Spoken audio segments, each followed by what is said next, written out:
আসসালামু আলাইকুম, আমন্ত্রণ জানাচ্ছি মাই টিভি সংবাদে। নুসরাত জাহান মুন পুরো সংবাদ জুড়ে সাথে আছি। শুরুতেই জানাবো সংবাদ শিরোনাম।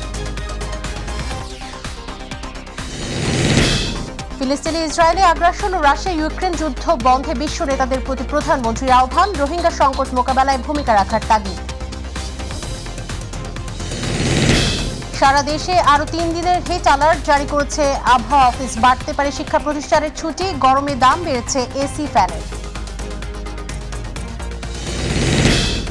যে কোনো মূল্যে ষষ্ঠ উপজেলা পরিষদ নির্বাচন সুষ্ঠু করতে হবে বললেন সিইসি। সহিংসতার বিষয়ে সজাগ থাকার আহ্বান। পুলিশের সাবেক আইজি বেনজিরের সম্পদের খোঁজে কাজ শুরু করেছে দুদক। বাংলাদেশ ব্যাংকের আর্থিক গোয়েন্দা ইউনিট সহ 4-8 প্রতিষ্ঠানে চিঠি।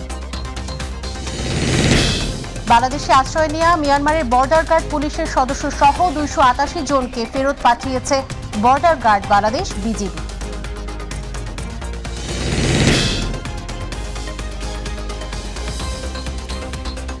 দর্শক, শিরোনাম শুনছিলেন, বিস্তারিত সংবাদে যাচ্ছে।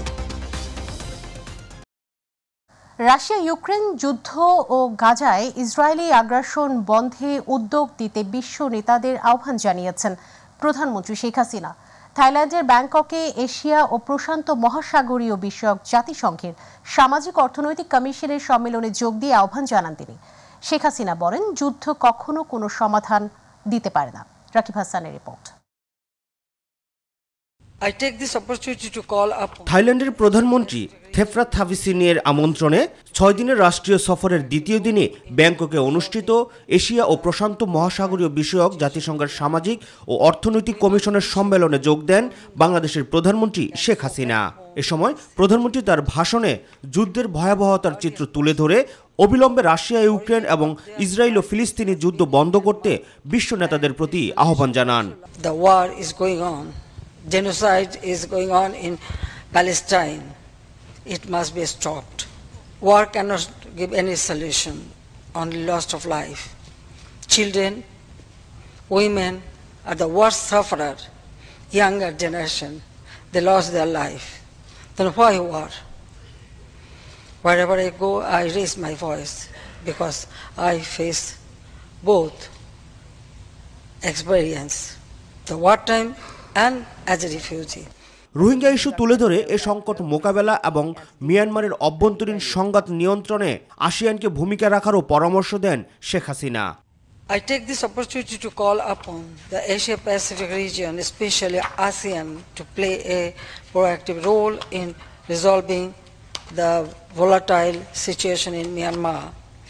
We must ensure that the Rohingyas can go back home in safety and dignity, and the earliest possible. The origin of their crisis has been in Myanmar, and its solution also lies with Myanmar. Awami League ক্ষমতায় এসে দেশের মানুষের গণতন্ত্র ও মানবাধিকার নিশ্চিত করেছে উল্লেখ করে এশিয়া প্রশান্ত মহাসাগরীয় অঞ্চলের দেশগুলোকে বাংলাদেশে বিনিয়োগের আহ্বান জানান প্রধানমন্ত্রী Sheikh Hasina. Why Palestine people should not get their right. Rakib Hasan, my TV, Dhaka. তীব্র দাবদাহ প্রসঙ্গ। তীব্র দাবদাহে অতিষ্ঠ জনজীবন। প্রচণ্ড গরমে নাভিশ্বাস উঠছে রাজধানীবাসীর। আবহাওয়া অফিস বলছে, আগামী 5 দিনে বৃষ্টির কোনো সম্ভাবনা নেই, যার ফলে দেশজুড়ে চলমান হিট অ্যালার্ট বহাল রেখেছে আবহাওয়া অধিদপ্তর। এদিকে তাপপ্রবাহ অব্যাহত থাকলে শিক্ষা প্রতিষ্ঠানের ছুটি আরও বাড়তে পারে বলে জানিয়েছেন শিক্ষা প্রতিমন্ত্রী শামসুন নাহার চাপা। এসএমআরএফের রিপোর্ট। তীব্র দাবদাহে অতিষ্ঠ জনজীবন। প্রচণ্ড গরমে নাভিশ্বাস উঠছে রাজধানীবাসীর। আবহাওয়া অফিস বলছে, আগামী 5 দিনের মধ্যে বৃষ্টির সম্ভাবনা নেই, বরং গরম আরও বাড়তে পারে। যেহেতু বাংলাদেশের পশ্চিমে তেমন একটা বৃষ্টির সম্ভাবনা নেই, প্লাস আমাদের লোকালি যে বৃষ্টিটা হচ্ছে সেটা তেমন একটা প্রভাব নেই, এই জন্য তাপপ্রবাহে তেমন একটা তারতম্য হবে না। আর তারতম্য যেহেতু হচ্ছে না, সেজন্য আমরা আবার আজকে সকাল 9:30টার দিকে আমরা আরও 3 দিনের জন্য সেটা এক্সটেন্ড করলাম আর কি, যার আমাদের তাপপ্রবাহ যেটা সারা দেশে বয়ে যাচ্ছে সেটা অব্যাহত থাকতে পারে। সম্প্রতি রাজধানী ঢাকার তাপমাত্রা 40 ডিগ্রি ছাড়িয়েছে। দীর্ঘ হচ্ছে তাপপ্রবাহ। এখন প্রশ্ন হচ্ছে, এমন অবস্থার কারণ কি? বিশেষজ্ঞরা বলছেন, তীব্র তাপপ্রবাহের পিছনে রয়েছে এল নিনোর প্রভাব। এল নিনো একটি স্প্যানিশ শব্দ, মূলত জলবায়ুর বিরূপ প্রভাবে পূর্ব প্রশান্ত মহাসাগরের উষ্ণায়নের ফল হলো এল নিনো, যার কারণে পৃথিবীর এক প্রান্তে প্রচণ্ড খরা আর অন্য প্রান্তে ঝড়, জলোচ্ছ্বাস সহ নানা প্রাকৃতিক দুর্যোগের সৃষ্টি হয়। এবছর আরব আমিরাতে অপ্রত্যাশিত বন্যা, সৌদি আরবে ঝড়, অন্যদিকে ভারত, বাংলাদেশ সহ কয়েকটি দেশে প্রচণ্ড গরমের বিষয়টিকে এল নিনোর প্রভাব হিসেবে দেখছেন বিশেষজ্ঞরা। এল নিনোর এই সংঘটন প্রতি 2 থেকে 7 বছর অন্তর হলেও এর চরম অবস্থা সাধারণ ঘটে প্রতি 2 দশকে একবার। সবশেষ 1982 সালে পৃথিবীতে এর চরম অবস্থা দেখা গিয়েছিল। বিশ্ব আবহাওয়া সংস্থা আগেই জানিয়েছিল 2024 সালের এল নিনো হবে ইতিহাসের 5টি চরম এল নিনোর একটি। ফলে এবছর তাপপ্রবাহ দীর্ঘ হতে পারে বলে আশঙ্কা আবহাওয়া অধিদপ্তরের। SM Arif, MyTV, Dhaka. দর্শক, এই মুহূর্তে উত্তরাঞ্চলের তাপ প্রবাহের খবর জানাতে রংপুর থেকে যুক্ত হচ্ছেন প্রতিনিধি মাহমুদুল হাসান।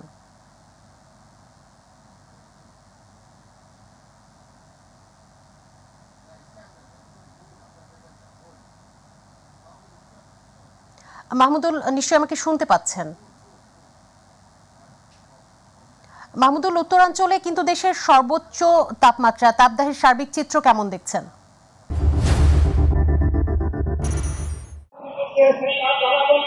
জি মুন, আপনি যেমনটা বলছিলেন যে রংপুরে যে তীব্র তাপদাহে সেটি কিন্তু আসলে গত কিছুদিন ধরে কিন্তু রংপুরে যে তীব্র তাপদাহের পাশাপাশি আমরা দেখেছি যে লোডশেডিং এরও যে একটা মাত্রা সেটি কিন্তু যোগ হয়েছে। তবে সব মিলে যদি মুন বলি যে রংপুরে কিন্তু যে রাস্তাটি যে রয়েছে এটি কিন্তু একটি গুরুত্বপূর্ণ শহরের একটি প্রধান রাস্তা। এই রাস্তা দিয়ে কিন্তু আসলে তিল পরিমাণ জায়গা থাকে না, যে কোনো সময়ে যানবাহনে কিন্তু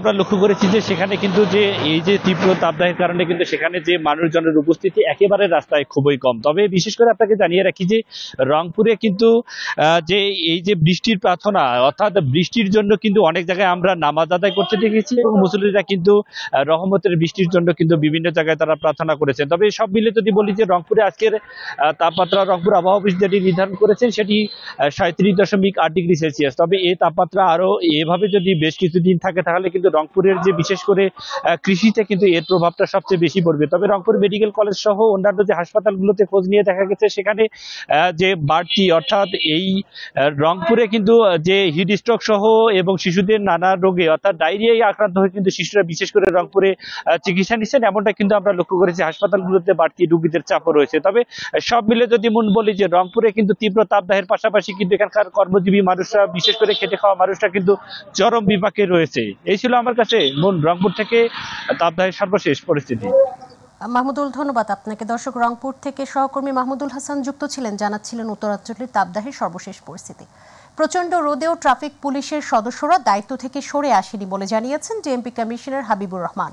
রাজধানীর রাজারবাগ পুলিশ অডিটোরিয়ামে বাংলাদেশ পুলিশের বার্ষিক সাংস্কৃতিক প্রতিযোগিতার উদ্বোধনী অনুষ্ঠানে তিনি বলেন, শুধু হিট ওয়েভ নয়, আরও বড় দুর্যোগ এলেও বাংলাদেশ পুলিশ সর্বদা সতর্ক অবস্থানে থাকবে। ডিএমপি কমিশনার আরও বলেন, পুলিশের কার্যক্রম শুধু আইনশৃঙ্খলা পরিস্থিতি সামাল দেওয়ার মধ্যে সীমাবদ্ধ নেই, বিভিন্ন সামাজিক কর্মকাণ্ডেও পুলিশ সদস্যরা ভূমিকা রাখছেন। 2 লাখেরও বেশি সদস্য রয়েছে আমাদের এই বাহিনীতে। আমরা দিবারাত্র 24 ঘন্টা মানুষের আইন শৃঙ্খলাজনিত সেবা দিয়ে থাকি। পুলিশ কেবল আইন শৃঙ্খলার মধ্যে সীমাবদ্ধ নয়, পুলিশ নাগরিক জীবনের সর্বত্রই পুলিশের অবস্থান রয়েছে। পুলিশ আইন শৃঙ্খলা নিয়ন্ত্রণের কাজ করে। তীব্র দাবদাহের উত্তাপ পৌঁছে গেছে এসি, ফ্যান ও হাত পাখার বাজারে। প্রচণ্ড গরমে অতিষ্ঠ মানুষ বাধ্য হয়ে ছুটছেন এসি, ফ্যানের দোকানে। আর এই সুযোগে বেপরোয়াভাবে দাম বাড়িয়ে দিচ্ছেন দোকানিরা। সরবরাহ অনুযায়ী চাহিদা বেশি থাকায় সময় মতো সরবরাহ করতে পারছেন না তারা। আর মৌসুমি বাণিজ্য নিয়ে ক্ষুব্ধ ক্রেতারা। SM খোরশেদ আলমের রিপোর্ট। রাজধানী সহ সারা দেশে প্রচণ্ড তাপপ্রবাহে জনজীবন বিপর্যস্ত। ঘরের ভিতরে বাইরে কোথাও স্বস্তি নেই। বাইরে বের হলে যেন আগুনের হালকা লাগে শরীরে। অন্যদিকে দমবন্ধ ঘরে পরিবার নিয়ে ভোগান্তিতে সাধারণ মানুষ। দুর্বিষহ এই অবস্থা থেকে মুক্তি পেতে মানুষ ভিড় করছে এসি এবং ফ্যানের দোকানে।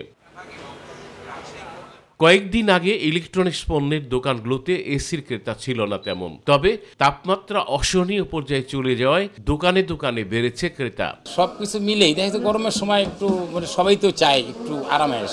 আমি 1.5 মাস আগে যেটা কিনেছি এখন আর কি 5,000 টাকার মতো বাড়ছে আর কি। চাহিদার সঙ্গে মৌসুমে বেড়েছে ফ্যান ও এসির দাম। তাপ প্রবাহকে পুঁজি করে গত এক সপ্তাহের ব্যবধানে এসির দাম বেড়েছে টন প্রতি 3 থেকে 5,000 টাকা। যদিও বিক্রেতারা সুযোগ বুঝে দাম বাড়ানোর কথা অস্বীকার করছেন। এখন যে ফ্যানটা বিক্রি হতেছে এটা মূলত হচ্ছে এয়ার কুলার আর এসি, এখন এই দুটা বেশি বিক্রি হতেছে। বিক্রি বেশি হচ্ছে অবশ্যই আমাদের ভালো লাগছে, কিন্তু অত্যাধিক চাপের কারণে আমরা আশানুরূপ সার্ভিস দিতে পারছি না। তো প্রাইস রিজনেবল, কম্পারেটিভলি মার্কেটের কম্পিটিশন বেড়ে গেছে। আমাদের এখন যারা মেইন কাস্টমার তারা দেখা গেছে মধ্যবিত্তরাই এখন বড় কাস্টমার। ফ্যান ও এসির পাশাপাশি রাজধানীতে বেড়েছে হাত পাখারও চাহিদা। দাম এটা আপনার 120 টাকা করে আর কি, বেশি অংশে কাস্টমারে চলে যায় আর কি দাম শুনে। SM খুরশেদ আলম, মাই টিভি, ঢাকা। এবার অন্যান্য প্রসঙ্গ। উপজেলা নির্বাচনে যেন সহিংসতা না হয় সে বিষয়ে সজাগ থাকতে হবে বলে মন্তব্য করেছেন প্রধান নির্বাচন কমিশনার কাজী হাবিবুল আওয়াল। তিনি বলেন, মানুষ যেন নির্বিঘ্নে ভোট দিয়ে বাসায় ফিরতে পারে সেই ব্যবস্থা করতে হবে। আগারগাঁওয়ে নির্বাচন কমিশন ভবনে ষষ্ঠ উপজেলা পরিষদ নির্বাচন উপলক্ষে মাঠ প্রশাসনের সাথে আইনশৃঙ্খলা বিষয়ক সভায় তিনি কথা বলেন। যে কোনো মূল্যে সুষ্ঠু নির্বাচন করতে হবে জানিয়ে তিনি বলেন, অন্যথায় 7 জানুয়ারি নির্বাচনের মাধ্যমে যে গণতন্ত্র প্রতিষ্ঠা হয়েছে তা ক্ষুণ্ণ হয়ে যেতে পারে। গণতন্ত্রের যে অগ্রযাত্রা, যেটা দৃষ্টান্ত আপনারা প্রতিষ্ঠিত করেছেন বিগত 7ই মার্চের সাধারণ নির্বাচনে, সেটাও ক্ষুণ্ণ হয়ে যেতে পারে। যে আমরা আশা করব আগামীতে আমাদের প্রত্যেকটা নির্বাচন সুন্দর সুস্থ হবে। দর্শক, আগারগাঁও নির্বাচন কমিশনে আছেন সহকর্মী আবু সাইদ অপু, সরাসরি যুক্ত হচ্ছেন আমাদের সাথে। অপু, সভার বিষয়ে বিস্তারিত তথ্য জানাবেন দর্শকদের।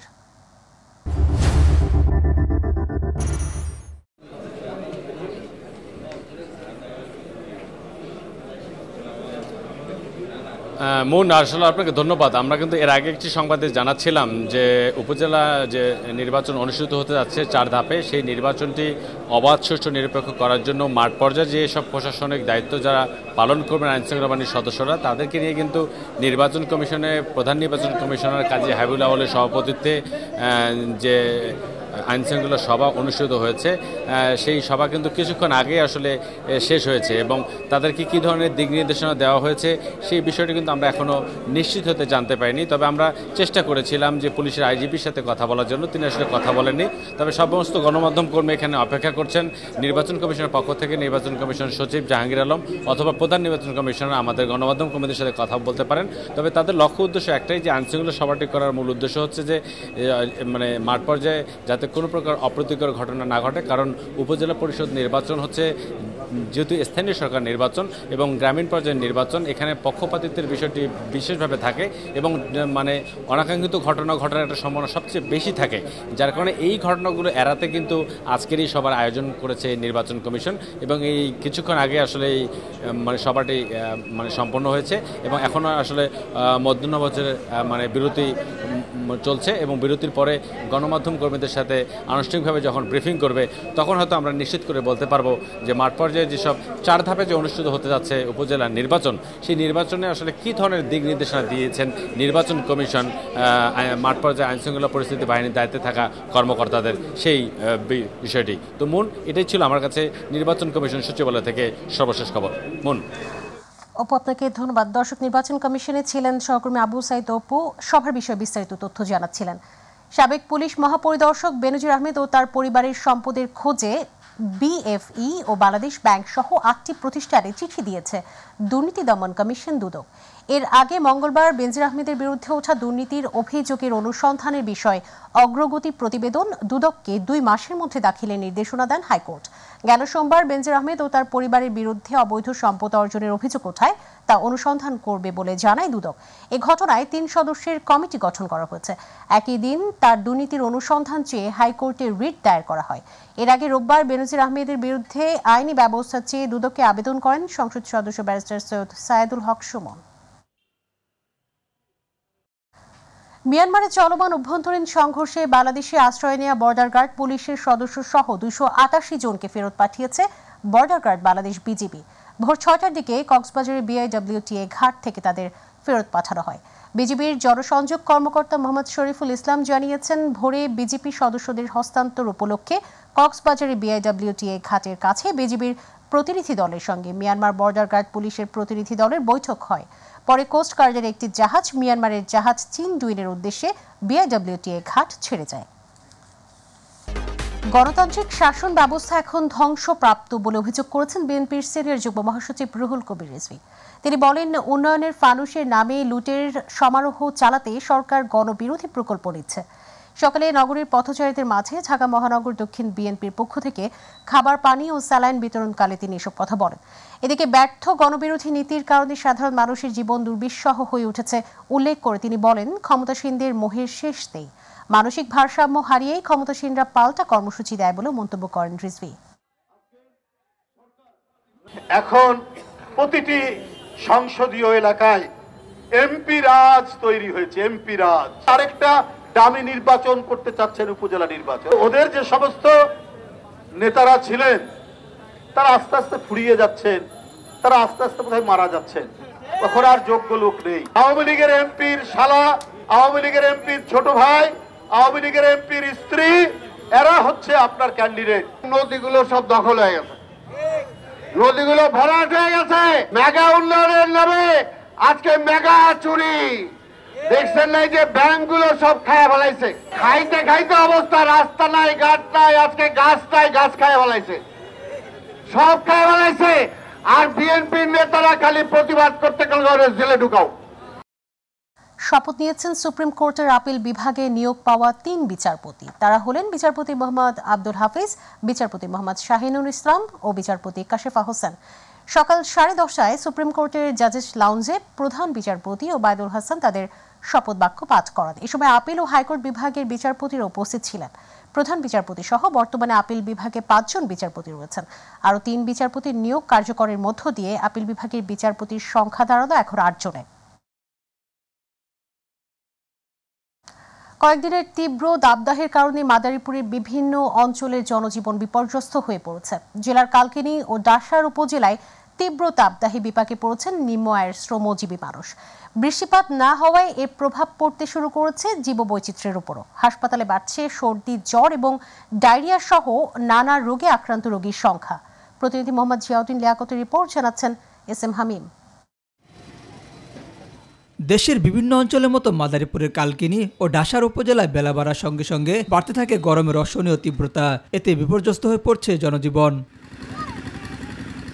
ঘরের বাইরে বের হলে পড়তে হচ্ছে প্রখর রোদ ও তাপে, ফলে অসহনীয় কষ্ট বেড়েছে শ্রমজীবী ও সাধারণ মানুষের। এখানে প্রচুর তাপদাহ এবং রোদের খুব তাপ, এর জন্য এখানে মূলত শরবতের দোকান আছে, শরবত খাওয়ার জন্য এখানে বসছি। এই গরমে অতিষ্ঠ হয়ে আখের রস খেয়ে তৃষ্ণা মিটানোর জন্য একটু চেষ্টা করতেছে। বৃষ্টি নাই, পাট মজা আছে, হ্যাঁ, খাওয়া জানা রাস্তাঘাটে ঘরে উঠে জানা। গরমের কারণে বাবুর ক্ষতি হয়েছে, রাত্রেবেলা সারা রাত বমি করছে, কারেন্ট নাই, কিছু না, ফ্যান নষ্ট, আর কি করবো আমরা, বাচ্চা এমনি অসুস্থ হয়ে যাইতে আছে। তীব্র তাপদাহের প্রচন্ড গরমের কারণে বাড়ছে গরমজনিত রোগবালাই, হাসপাতালে বাড়ছে রোগীর চাপ। এমন পরিস্থিতিতে প্রয়োজন ছাড়া ঘরের বাইরে বের না হওয়ার পাশাপাশি প্রচুর পরিমাণ বিশুদ্ধ পানি খাওয়ার পরামর্শ চিকিৎসকদের। এই আবহাওয়ার মধ্যে যতদূর সম্ভব বাসায় থাকতে হবে, বিশেষ করে বাচ্চাদের তো স্কুল যেহেতু বন্ধ, ওদের বাসার বাইরে না যাওয়াই ভালো। যারা হচ্ছে মাঠে কাজ করবে কৃষিকাজে, তারা 1 ঘন্টা পর পরে দরকার হলে 15-20 মিনিট সাইড রেস্ট নেবে। আর যেটা করবে, যে কোনোভাবে ঠান্ডা পানি খাওয়া যাবে না, এখানে হচ্ছে স্বাভাবিক পানি খেতে হবে। তীব্র তাপপ্রবাহ আরও কয়েকদিন অব্যাহত থাকবে বলে জানিয়েছে জেলা আবহাওয়া অফিস। SM হামিম, মাই টিভি। আর দর্শকের সাথে সংবাদের শেষ প্রান্তে আমরা শিরোনাম জানিয়ে দিচ্ছি আরও একবার। ফিলিস্তিনে ইসরায়েলি আগ্রাসন ও রাশিয়া ইউক্রেন যুদ্ধ বন্ধে বিশ্ব নেতাদের প্রতি প্রধানমন্ত্রীর আহ্বান, রোহিঙ্গা সংকট মোকাবেলায় ভূমিকা রাখার তাগিদ। সারা দেশে আরও 3 দিনের হিট অ্যালার্ট জারি করেছে আবহাওয়া অধিদপ্তর। বাড়তে পারে শিক্ষা প্রতিষ্ঠানের ছুটি, গরমে দাম বেড়েছে এসি প্যানেল। যে কোনো মূল্যে ষষ্ঠ উপজেলা পরিষদ নির্বাচন সুষ্ঠু করতে হবে বললেন CEC, সহিংসতার বিষয়ে সজাগ থাকার আহ্বান। পুলিশের সাবেক আইজি বেনজিরের সম্পদের খোঁজে কাজ শুরু করেছে দুদক। বাংলাদেশ ব্যাংকের আর্থিক গোয়েন্দা ইউনিট সহ 8 প্রতিষ্ঠানে চিঠি। বাংলাদেশে আশ্রয় নেওয়া মিয়ানমারের বর্ডার গার্ড পুলিশের সদস্য সহ 288 জনকে ফেরত পাঠিয়েছে বর্ডার গার্ড বাংলাদেশ বিজিবি।